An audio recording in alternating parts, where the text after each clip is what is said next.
A doença que teu pai tinha sumiu. Já está trabalhando, já não tem mais problema nenhum.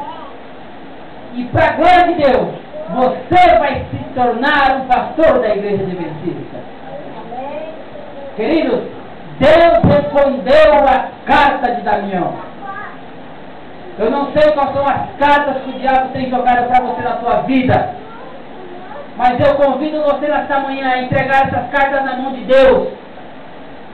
O diabo tem entregado muitas cartas na minha vida, e muitas vezes eu tenho parado e falado: Senhor, eu não vou ler mais a tua palavra, porque eu estou perdendo o senso de cristão. Mas ao mesmo tempo eu entrego essa carta na mão de Deus, e Deus sempre responde essa carta. Eu não sei qual é a carta que você tem, mas eu quero te fazer uma pergunta: quantos querem nesta manhã dizer: Senhor, eu quero entregar as cartas que o diabo tem entregado na minha vida nas tuas mãos? Quantos querem nesta manhã dizer isso? Queridos, Deus seja louvado, Ele já atendeu a sua carta. Espere e você não se arrependerá. Deus responde. Sabe por quê?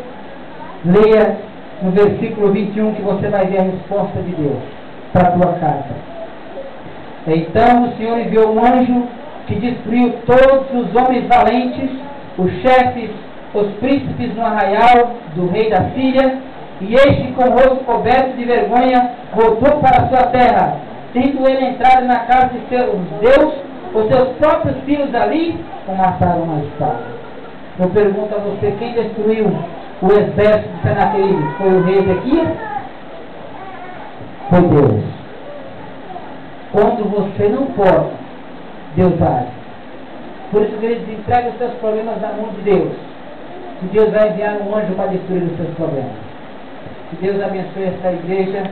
É a minha oração, o meu desejo nesta manhã. Amém. Amém.